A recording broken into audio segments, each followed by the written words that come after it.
What's up, friends, and welcome to this episode. In this episode, you're going to get to hear a conversation I had with one of my dear friends from college, undergraduate and graduate school, Dr. Jennifer Cheavens. Jennifer Cheavens is a professor of psychology at The Ohio State University and author of a new textbook, The Science and Application of Positive Psychology. Jen completed her undergraduate degree in psychology at James Madison University and her master's degree in experimental psychology from Old Dominion University, which is where we had the chance to meet, become friends, do factor analysis by hand, which is a statistical manipulation, etc. During the completion of her doctoral degree in clinical psychology from the University of Kansas, Jen studied ways to increase hope and incorporate hope into psychological interventions. Jen completed her internship, postdoctoral fellowship, and first faculty position at Duke University Medical School. In her current role, she teaches classes, works with undergraduate and graduate students, and studies positive psychology, as well as disorders of emotion dysregulation, including borderline personality disorder. Jen is also the most amazing human being, and this conversation is so insightful and practical. Jen shares a lot from research and studies about positive psychology and what we can learn, and also just share some very practical steps we can all take to live a more hopeful and more meaningful life. So I am thrilled you're here for this episode. Enjoy. Now available. You deserve to love your job. How to find your purpose and enjoy your life. You may not have learned this growing up, but you deserve to love your job.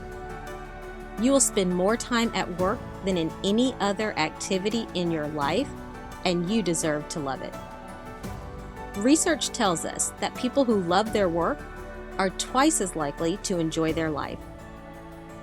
This book will help you create a blueprint to help you fulfill your purpose, love your job, and live the life you were designed to live. Now available at Amazon. Jen, thank you for joining me on this podcast. I know that you are a professor, a researcher. Let's say you run a lab, you're an author, along with all your other roles in life. So I really appreciate your time today. And I'm really looking forward to this conversation because I was so intrigued by your book. I know a little bit about positive psychology from a couple of the coaching classes I've taken. But one, I'm impressed you've written a textbook. I guess. Look how thick it is, everyone. If you're on YouTube, I'm impressed you've written a textbook because I know how long it took me to write a couple hundred very small pages. So a whole textbook is amazing. And I thought it was so intriguing, honestly. Like a lot of the topics that you discuss, they're really practical and they're really interesting. So I wanted to have this conversation anyway. And I thought, let's do it on the podcast so everyone can learn about it and everyone can kind of learn together. So thank you for joining and for digging into this topic. And I thought we might start by just like a foundation around what is positive psychology in case someone hasn't heard of it. Okay. Well, let me first thank you for having me because you're one of my absolutely favorite people. So I'm so excited to share time with you today. And thanks for the shout out for the book. So positive psychology, I've been teaching positive psychology at Ohio State since 2009. So it's really, I think it's getting a lot of attention now, but it's something that has been in the research sphere for a couple of decades now. And I'm going to give you a metaphor in terms of like how I think about why positive psychology is important in defining it. So Laura King talked about something, use this metaphor where basically if you left a watch in your washing machine, right? So you did the laundry and there was a watch in it and you came out, you left two watches in there because you're particularly not paying attention at this time. You left two watches and come out and one of them is broken and the other one is still working. Which watch do you want to study and understand to kind of understand how watches work? And I think in psychology, we have for a long time, and I think for very good reason, said you need to understand, we need to study the broken watch. We need to understand like what breaks people down and what causes people difficulties and what gets people kind of off their path and, and causes suffering. And I'm a clinical psychologist by training. I think that's extraordinarily important. We need to study, what kind of causes people problems. But Laura King makes the argument, and I agree with her, that you would also want to study the watch that kept working, because what is it about that watch that let it go through the laundry, let it go through the spin cycle and everything else, and come out and still be working? And that is basically what positive psychology is. It's studying strengths and studying resilience and studying, the people who are kind of like most able to embody those things, and trying to learn from them so that the rest of us can, kind of like come out. So positive psychology covers topics from resilience, as I said, but also forgiveness and gratitude and love and hope and optimism. And so if you want to learn about hope, we can study people who are low in hope and figure out kind of what gets people feeling hopeless. But you can also study really hopeful people and say, they've been going through some of the same stuff we've been going through. How are they maintaining this hope? And can the rest of us learn from that in some way? That is so interesting, because when you were describing the two watches, I was thinking, yeah, I want to study the watch that works. But when I think about my own life or people in general, I feel like we focus a lot more on what went wrong and put a lot of effort on that and trying to understand that without really giving enough attention to what went right, even in our own lives, or even with other people. We focus so much on what went wrong. Yeah, that makes a lot of sense. Yeah, and I think it's often for good. I think it's often for good reason. One of the things I ask my students is, if you had a friend, if you're studying for finals and you had a friend that called and said, I'm having a rough time, I really need you. How many of you would drop what you were doing and study and go be there for that person? And almost all of them say they would. And then I say, what if a friend called you and said, you're studying for finals again, and they said, something amazing just happened to me. I really need you. I want to celebrate this. How many of you would drop what you were doing and go be there for them in that moment? And the number of people who would do that just like drastically drops, right? People are like, they'll still be happy about that in 2 days when my finals are done. So I think like it's for good reason, right? We don't want people to be suffering, but one of the ways I think to help alleviate suffering is to help people capitalize on their strengths and when good things happen. That makes complete sense, because you're right. If there's a problem, you feel compelled, but when someone's really happy, you're like, she'll be good.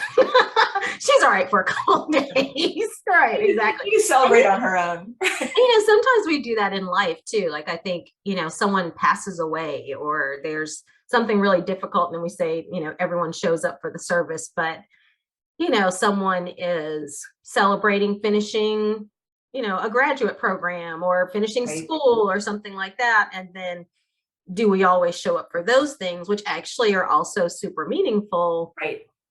I don't know. We probably challenge ourselves to think, are we showing up for both, really, for people that we care about? Right. Yeah. So what led you into positive psychology? So you said you've been studying it since, did you say 2009 or 2008? I've been teaching it since 2009. I've been studying it since the mid 90s. So I went to grad school at the University of Kansas, and one of the professors there, his name was Rick Snyder. He's passed away since, which was a big loss to the field, but he was the person who originated the psychological and quantitative study of hope. And he was my research mentor. So I went to grad school, wanting to learn how to treat depression and anxiety and personality disorders, which I had the opportunity to do all those things and did those things. And I hadn't really thought about positive psychology at all, or really constructs that were protective or strengths.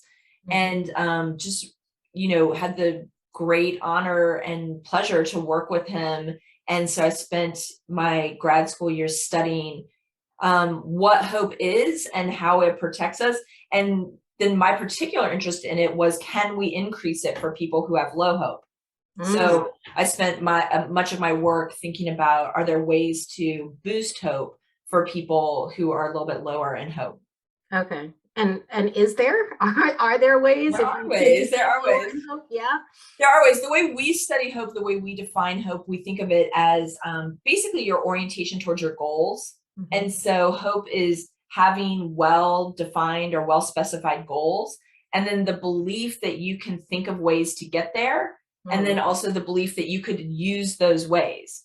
So one of the examples I give is if I wanted to have a date this Saturday night, I'm still single for any of your listeners. And an amazing catch, by the way, shall we say that? So we only want the cream of the crop. Right. Yes. So if I wanted to find a date for Saturday night, I might think like, how are all the ways I could find a date? Maybe I would go on, a service to look, an app to look for that. Maybe I'd ask someone to set me up. Maybe I would go back to people I dated before and see if anybody wanted to do something this Saturday. And maybe I would stand outside on the street with like one of those sandwich boards that say like, I need a date. Those are all reasonable. That I'm not going to allow. You're not going to allow that. Those are all reasonable pathways to that goal, but I probably have low agency for the sandwich board. So so that would be a low hope kind of like response to that, because even if it's something I can think of to do, if I wouldn't do it, then it's not a hopeful route. Okay. Interesting. Okay. I think that's important to know, just that it can change, because I think, and one of the things you talk about in the book, you and your co-author, David Feldman, talk about in the book is, just this idea of myths about positive psychology. Right. And I think one of the myths I hear, I don't know if this is research based or not, is kind of, it is what it is. Like maybe some people are very optimistic people. Right. Some people are very pessimistic people, and it's kind of who you are a little bit. And it doesn't change. I don't know if that's a myth or a fact, but I'd be curious about that. And then any other myths that you hear commonly about positive psychology. Yeah, I think that the myths stick around because there's some truth to them. So even what you just said, when we think about how optimistic or how grateful or how forgiving someone is, there is data to suggest that that part of that is inherited. It's heritable, right? So we get this, like people look like people that they're genetically close to in terms of the variability in those different traits. So, but really the estimates suggest maybe somewhere between 40 to 55% of that is heritable. And so, and even things that are heritable, it doesn't mean that it's not changeable, right? So also like weight is also heritable. Like we wouldn't think you can't change your weight, right? Like, or that it doesn't change over time or in response to various things. So same with intelligence, that's heritable, but we know that there are things that impact people's intelligence, over the course of their life and various kinds of like socio-demographic factors that, impact us in those ways. So it is partly heritable. So I get, that's where it's the kind of like, it is what it is. You are who you are. And also there is a lot of room there to do things to end up at one end or the other of your range, your own personal range. Okay. Yeah, I can see that, because I think I'm a pretty hopeful person. Like I always feel like, oh, you can do it, or I can do it. Right. But I know for other people, it's harder to get there in terms of the belief. But it's good to know that we can, you can change it if you desire to. Yes, it would require some work. But it would require some work. Yeah, it would require some work. Just like anything else that we want to change about ourselves. Just like anything else, as my nutritionist has been telling me. I was thinking of my strength coach, right? As my strength coach has been telling me, like, you have to actually do things. Right, for it to work. Yes, that makes so much sense, actually. Yeah. Okay, another couple myths, I think a couple of these are talked about in the book that I was reading about, is about positive psychology being for privileged, like, only if. And it kind of relates to even the book I wrote. I feel like I hear this from people sometimes, like, the idea of loving your work or loving your job can feel like a privileged idea that is only for certain people. Right. And so positive psychology, this idea of I won't call it living a happy life, because that's probably not fair, but thinking about the strengths of life and what brings you joy and hope and gratitude, maybe that's only for people that are a certain economic status or educational status or things like that. That seemed like another kind of idea you all discussed in the book. What's your perspective on that? Yeah, again, I think that's another place where those myths, where like there probably is some truth to that in terms of we do know that people who are at lower socioeconomic status or have lower incomes, that their subjective well-being tends to be lower than people who have higher annual incomes.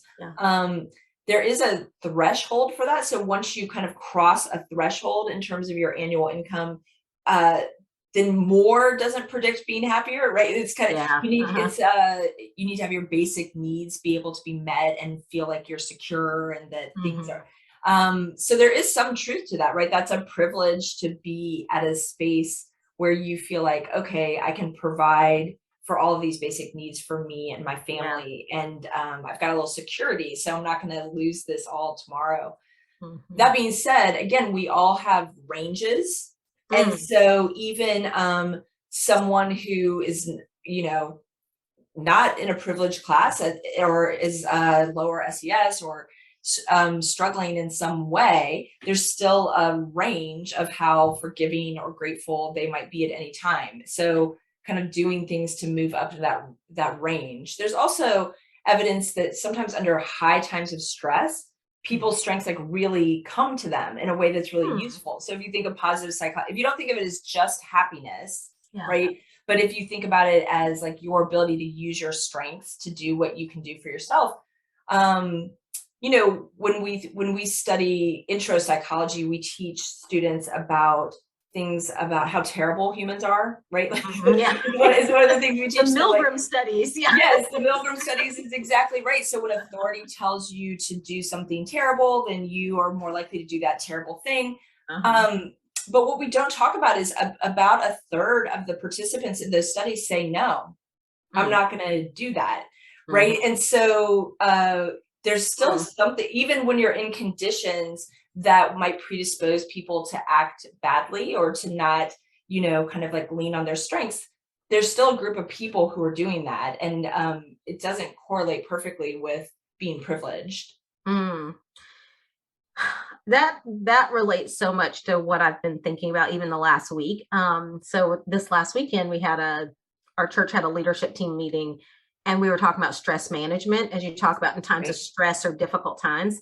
And we listened to a story from someone talking about how, during a really bad sickness, like a stage 4 cancer sickness where someone in their family, how they felt like they were at their best at that moment. Like they really leaned on their faith. They encouraged each other so much. Like it was Right. such in an odd way. He said it's odd to say. It was like a really positive experience for them as a family, as a coming together. Right. So I can see what you're saying. Like it's not just your situation, because even difficult situations can kind of push you to operate in strengths that maybe you hadn't used, or maybe you didn't even know you had, it sounds like. Right. Yeah. Absolutely. I could see that. I could see Yeah. that for sure, even as a stress management. Difficult times you can sometimes still find joy, purpose, all those kind of things, even in difficult situations. Absolutely. Well, just like you were saying earlier, when someone passes away and we have, you know, services, funeral services, and people come together, that's obviously a very sad time. And there in those services, often there are pockets or moments of joy and connection and love. And, you know, those are so as long as you kind of strip that positive psychology means being happy all the time, which it absolutely does not mean, then Mhm. it makes room for some of those strengths that are related to meaning, which really can come in times of difficulty. Okay. Yeah, that makes complete sense. I love that. I love Yeah. that. So let me ask you this. How do you feel like positive psychology could apply to, I was thinking about this because you're a professor and you're a researcher on this topic, but you also spend a lot of time with college students who Yes. are, considering their career and career options, along with just the other adults you spend time with, fellow Right. professors. Like, how do you feel like positive psychology can apply to your career or finding your purpose, work? Like, how do you think it applies in the space of Right. work? Well, I think it can apply. We have a chapter in the book on work and kind of Mhm. work environments, and I think that one of the things that can really help you do is find out, maybe not even find out, but take a minute to think about your values and make sure that the thing you're committing yourself to for a big chunk of your life, which is your work, fits with your values, right? And so Mhm. some people value achievement, and that, you know, finding ways that your work can kind of serve that value. Some people value connection and harmony, and like, are there ways and careers that really would highlight that strength for you or that value for you? Other people really value independence and autonomy. I always say that's the only thing that all college professors have in common with each other is that they don't like being told what to do by anyone. So, like finding a way to have that be part of your work. I think thinking about your values when you're making those big decisions. We often think about our values when we're making decisions about people. So if you're going to partner with someone, do I share values with that person? Would we want to raise children together in the same way? But maybe we don't think about that enough when we're thinking about our work. And then the other piece, you said purpose. And I think that's a really important part of positive psychology and work, that kind of intersection between those two things, in that any work you're doing has meaning and purpose in it if you're able to kind of identify that and tap into that. So people have done studies looking at how people describe their work. And if people describe it in ways that suggest it has meaning and purpose, they tend to be much happier with it. And that's compared to people doing the exact same job with the exact same supervisors in the exact same organization. I had that experience one time. I was talking to a friend of mine at work, and I was really frustrated with work at the time and was seeing it more as a chore. And like, I talked to her about it. I was like, oh my God, how are you doing? And she was like, oh my God, this is amazing. Like, she was like, I get to pour into people. And I remember thinking, are we working the same job?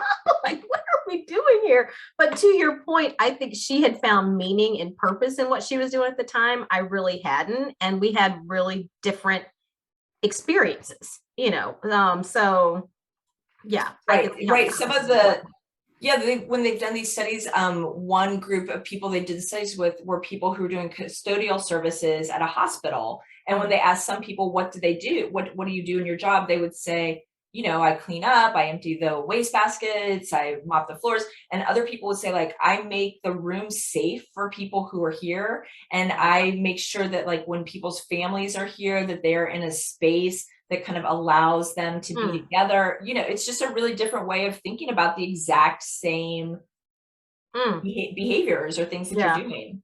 Oh, that's interesting. And that, I could see even as a manager or leader employer, like that's one of the reasons why connecting your work to what the real purpose of it is so important, because maybe someone can't always see it. Sometimes based on the work you do, you may do a part of it, but may not see it actually at its conclusion. And so making that connection could help people find the purpose in the work if they're not sure what it is. I agree. Yeah, I agree. I think the other thing about work and positive psychology where there's a big intersection is one of the take-home messages in positive psychology is other people matter. So in any way you slice it, people are happier, psychologically healthier, physically healthier, do better in work if they feel well connected to other people. And so I think sometimes we think about work as not our real life. Right. Like I have my work and then I have my real life outside of that. And then I do things. And so we may not put as much attention into kind of connecting to people in our workspaces as we might in other spaces that we're in. And I think that's probably a mistake that some of us make. Yeah. Okay. So I have a question for you then. I was reading on LinkedIn the other day about someone had made a comment about loving their work and et cetera, et cetera. And I was reading the comments in response to that. And one theme I saw from a couple people is that, they don't expect to love their work. They really go to work for, let's say, financial reasons. And then I feel like I've met several people who feel this way, and they take the financial or the resources they get from work and they might apply it to things they love, like their family or, whatever else they want to do, but they don't really look to work. They don't look to work to be that central in their life almost. I don't know. Right. So what would be your thoughts or response to that? I think that totally makes sense for people. So, I'm sure you know this better than I do, based on your experiences and what you've done. But in the positive psychology literature, they talk about having, a job, a career, or a calling. And we're not all going to have a calling. We're not all going to think of our work as a place where our most authentic selves can be, and where we kind of like fill up our bucket, right? Our, whatever that bucket is, meaning or accomplishment or whatever that is. So I don't think that that's necessary for all people. That being said, most of us have to work. And so having work be as good as it can be while you are there. You know, there might be a couple of things you could do, like connecting with other people and, you know, kind of trying to figure out what is the meaning of my work? How am I contributing, or whatever is important to you? Maybe contributing isn't important to you, but whatever values that has, tying that to your values might make work more pleasant while you're there, because nothing is pleasant if you're just gritting your teeth through it. And especially if you're doing that 40 hours a week. I know. When I read those comments, honestly, it made me so sad. I was like, I feel like maybe they've never had a work experience where they found purpose and meaning or joy, you know, in that work experience. Because I feel like once you have it, you want it. You know, but maybe if you've never had it, then you don't think you need it. Right. I was thinking, oh, that's a lot of time to spend at something, you know, to kind of write it off to a certain extent and just say, oh, I don't need to enjoy that. I was like, oh, it's a lot of time. It's a lot of time. That's how I feel about it. I feel, you know, I definitely hear people say you shouldn't love your work because your work won't love you back. And I think that, you know, that probably depends on what you're doing and whom you're doing it with. And, you know, who are the people that have the opportunity to love you back in that space. But I also think there's a big difference between loving something and just like making it through. So even if you're not going to be someone who is all the way at, and we all should, I mean, not should necessarily, but I really love my work. I know you love your work. I think it's such a and I have also read your book. You give some great tips on how we can love our job. And I think that is the most energizing way to spend that time. But even if you can't get all the way there, the kind of like just grinding is, you know, I feel for people. Me too. That's what I think. That's what I was feeling when I was reading those comments. I was like, oh my gosh, if you are gritting and grinding, to your point, through 40 hours of your week every week, that is a lot of a grind. And that's going to absolutely affect the rest of your life. Like that's going to affect how you feel and what you do after you get done with those 40. And let's say realistically, way more than 40. Way more than 40. Way more than 40. Way more than 40, honestly. So yeah. Not so much in this life, but definitely in my past life, way more than 40. So I'm curious about your students. So you spend a lot of time with college students. I have a college student, and so I also have lots of friends with college students, and just some college students also that I mentor. Like, what do you tell your students about positive psychology, careers, work? Like, what are some common topics you all are talking about and you kind of hope your students walk away with? Well, I told them to read your book. Okay, good. I have your book in my office, and I say, there are people who know more about this than I do. You should read this book. One of the things I tell them to think about is, you know, really trying to find out if they are intrinsically motivated to doing the thing that they're trying to do, or if they're trying to do that for some other person or some other, you know, because like it looks good to be X, Y, or Z, or I'm going to make a lot of money if I do X, Y, or Z. My own experience, and I think the research bears out that those things typically don't keep you happy. They might keep you motivated for a while to do it, to get it done. But, you know, it's hard careers are long. You know, we've known each other a long time, and we both still have a long time left to go, right? Like careers are long. And so if you're doing this because it's what and I tell them not to tell their parents, I say this, no, if you're doing it because your parents think it's the thing to do, or because you think it'll make a lot of money, or you think it's prestigious.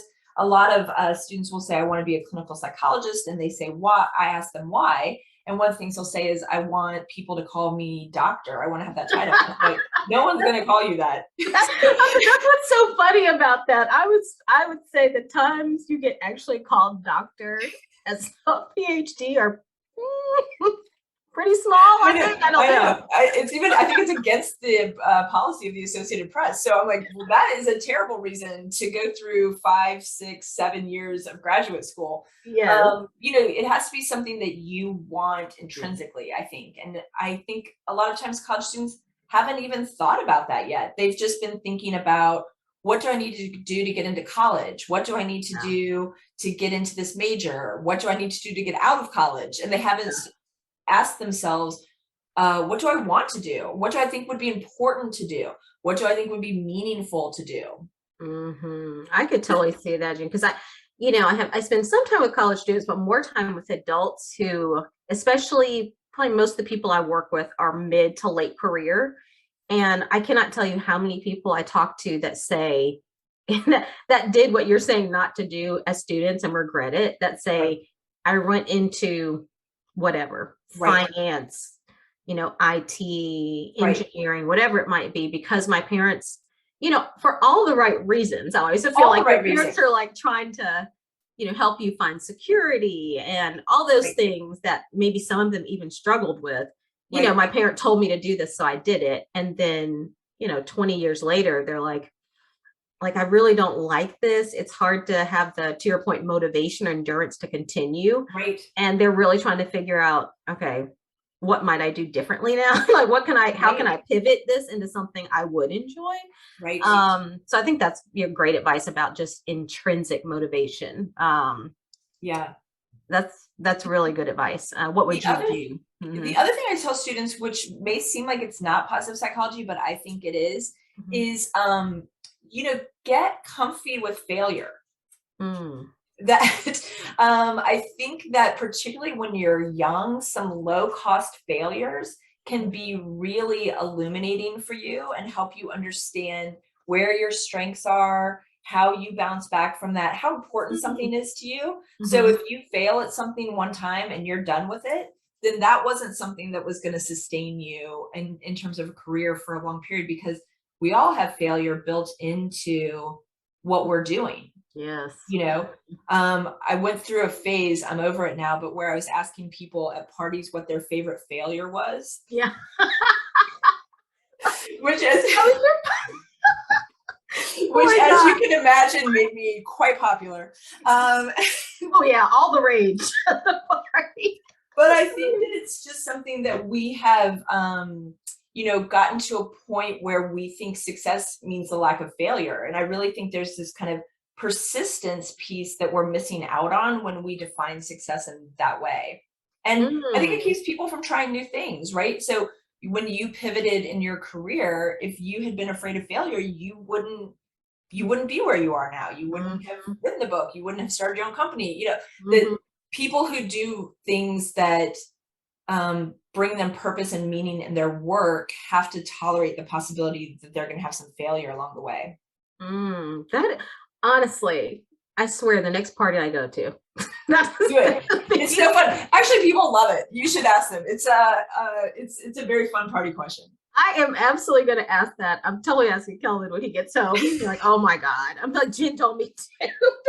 Dr. And then you say it can be a moral failure, an academic failure, an athletic failure, anything, interpersonal failure. I love that. That is so good. Okay. So, Jen, we're at the party. What is one failure you would reflect on?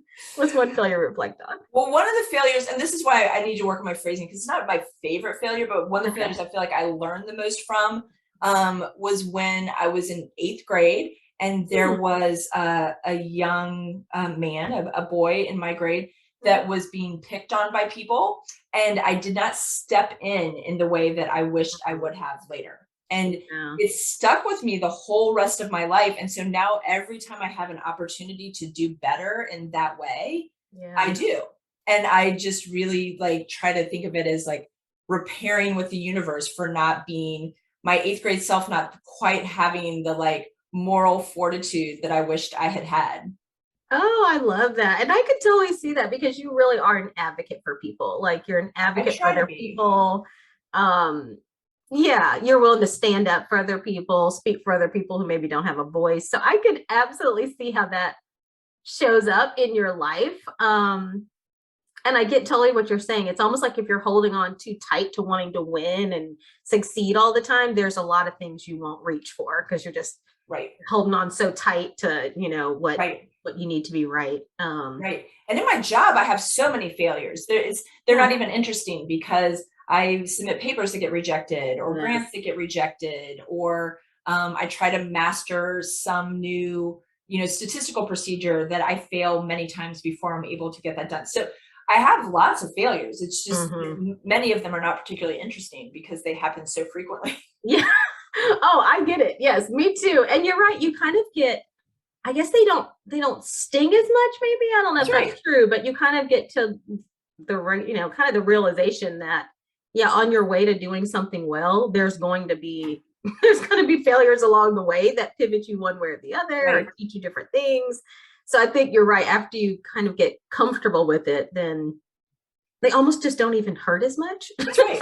Because you're just kind of like, you realize it's more of a part of a life. So. It's part of the process, right? Yeah. Oh, okay. I love that. I'm totally asking this question. I can't wait to find out from people. So, okay. Last big question. I want to do lightning round with you, and then hear any closing thoughts you have, of course. But so that's one way. Are there other ways that you've applied positive psychology to your life, or you would encourage people to apply it to theirs, work or other, just kind of like what would be your reflection on that after these the research that you've done? Well, one of the there's a few ways, and I'll do them relatively briefly, but one of the things I do is, because I studied hope, I do a lot of goal mapping, which is just a very simple strategy where I'll say kind of like, you are here, you want to get here, and then I just draw paths to connect those things. And then I try to anticipate obstacles on each of those paths. So if I say, I want to get healthier is my ultimate goal, and one pathway is I'm going to, walk 3 or 4 times a week. I write that down, but now I know myself well enough to know that's not going to just do it, right? Just because I know what to do doesn't mean it's going to happen. So then on the path, I'll write across it an obstacle, like it'll rain. And so then I would like think of another path around that obstacle. So I just try to draw these little maps to actually get me to my goals. And that I do pretty regularly, just, a quick kind of mapping out of those goals.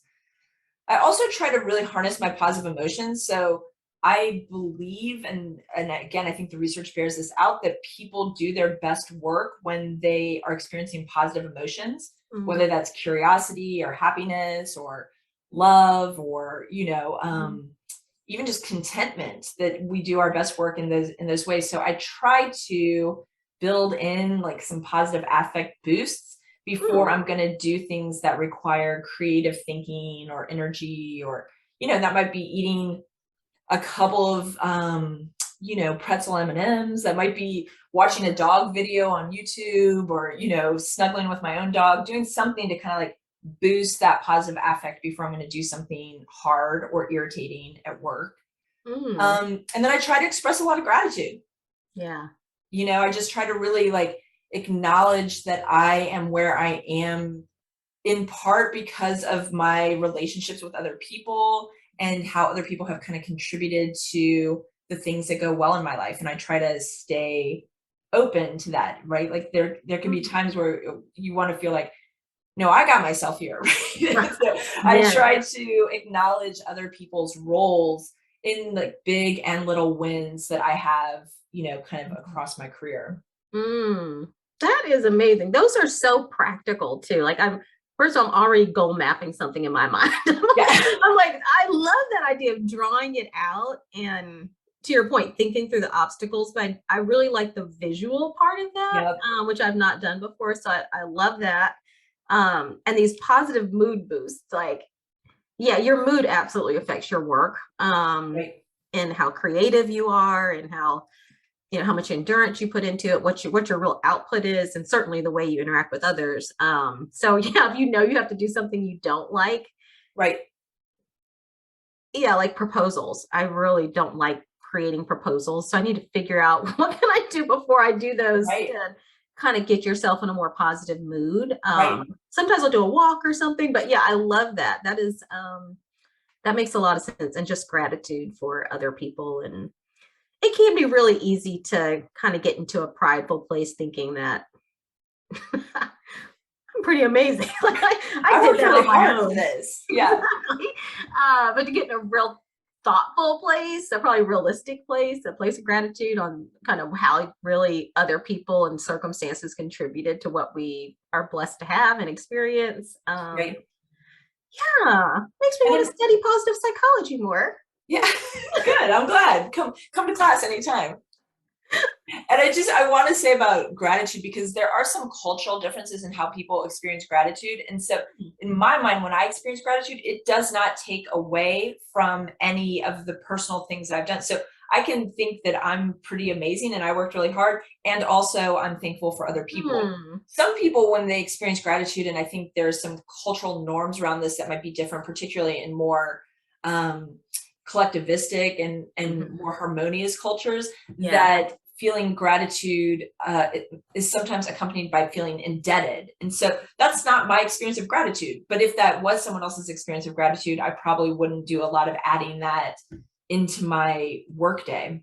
Okay, I see what you're saying. Yeah, you can have both. You can both really be proud of what you did, and at the same time, be really grateful for whoever might have helped you to get there. Yes. And they don't have to compete. It doesn't have to be one or the other. They can coexist, essentially. Yes. Yes. I maintain a very high positive illusion. So I can do that in the face of gratitude. It should be, honestly, as it should be.